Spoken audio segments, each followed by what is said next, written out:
Hey everyone, a vlog by request today. Dave Moulton, who guested on the podcast, and he hosts his own podcast called The Langcast. I will link it in the info. Asked me a question on Twitter. It is multi-tweet question, and I'm going to read it verbatim. Random, and this was submitted for Sean and Carter of a podcast. Maybe we'll talk about it on there, but I'm just going to address it now because I know it's probably going to take me 10 minutes, and we'll see how it goes. That's why I want to do it now. So if we talk about it on the podcast, we don't have to do this 10 minutes I'm going to do right now. Random question / topic, I'm sure you've seen this, and then he links to Wheezy Waiter's newest, well, maybe it's not his newest video now, but it's a video called What is a Beard Lover? Which is a response to Charlie is So Cool Like's video that he put up that I never watch Charlie's videos. It's very infrequent. I love Charlie's videos, but I just don't watch them. Every so often I'll catch up in a big spurt. And I happened to watch this one for some reason before Wheezy posted his response. And in the video he complains that he doesn't like when YouTubers call their audience something. He thinks it is alienating because if you stumble upon this person's videos for the first time and they're like, hey, beard lovers, you're like, what? Who? That's not me. So anyway, I'll get there in a second. I'm sure you've seen this. He's linking to Wheezy Waiter's video. I'm curious to hear what you guys think about addressing one's audience / naming them, etc. Also, what is your take on YouTubers who are making a living off YouTube, yet go out of their way to make statements about how they don't want to become part of a brand / use their audience? For example, Nice Peter quitting the Digitor or Olin Rogers' last video. And then I corrected him and said that Nice Peter did not quit the Digitor, he was fired, which he was. I'll get up to all of that in a second. And then when I was very confused about this Olin Rogers video, and I'll put it in the info with everything else. Dave, I'm still not exactly sure what you're talking about in his video. I know what you're talking about, but his video is 9 minutes of babbling, and it's really weird. He seems like a nice guy, but it's a lot of babbling and sound effects. Okay, so first question, naming your audience. I hate it. I stated a year ago on some video somewhere that if I remembered what it was, I would link it. I don't like it. I don't like it at all. It bothers me. I've always found it kind of weird that Wheezy Waiter's audience are beard lovers. I've always find it. Here's the exception. Nerdfighteria.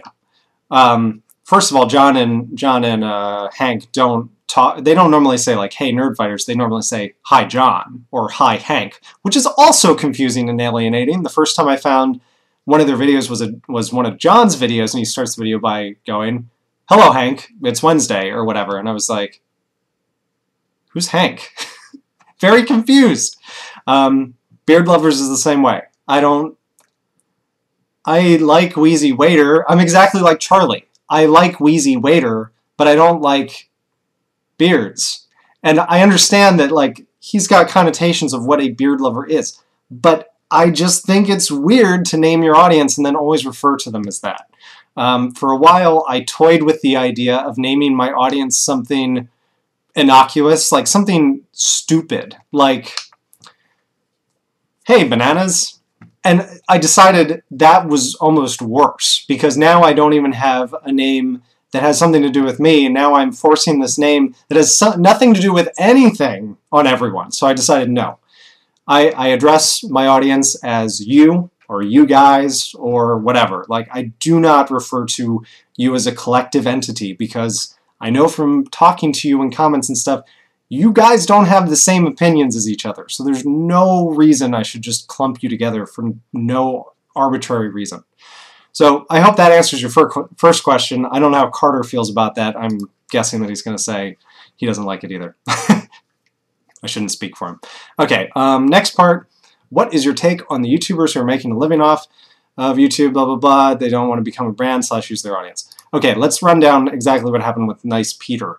And I do not know anything firsthand. This is just, I'm inferring everything from the video that Nice Peter put up himself, which is about him getting fired, and various articles on the internet. So if any of my information here is incorrect or exaggerated or whatever, it's not my fault. And I'm putting this disclaimer right here so that you know. Nice Peter was on the Digitor, which I saw an earlier version of the Digitor last year. I guess there's a Digitor right now with some artists that I didn't see, and then some are gone that I did see. And Nice Peter is one of them. I don't know anything about Nice Peter, but apparently he started to get a little annoyed and kind of disillusioned with the fact that the tour had sponsors, and the sponsors were aggressive, and they wanted to sell their flavored water or whatever it was to all the kids coming to the show. And he got kind of weirded out by this and felt weird about it and felt like he had to say something to the audience like, think for yourself. Like, you don't have to do what they say. Think for yourself, buy what you want. Duh. That's it. As you might imagine, the promoters of the tour kind of had a problem with that attitude because they're sponsoring the tour. They're paying for, like, the fees of the tour. And if one of the participants of the tour doesn't like it, why are they going to keep him around?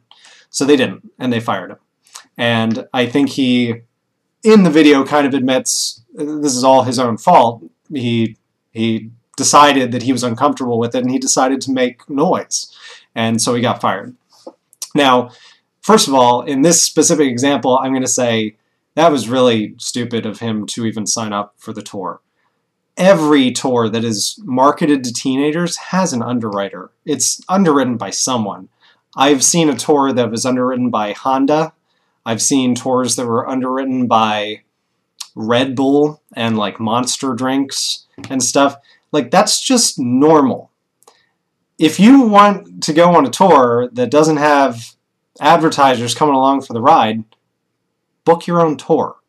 I don't understand how he like got that far before he realized he didn't like it.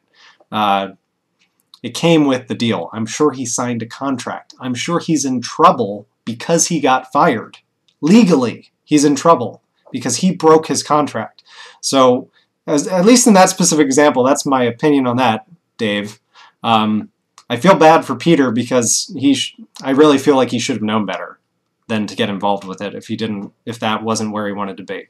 But as far as the more generic, because I want to talk about this Olin Rogers thing, what do you think of people who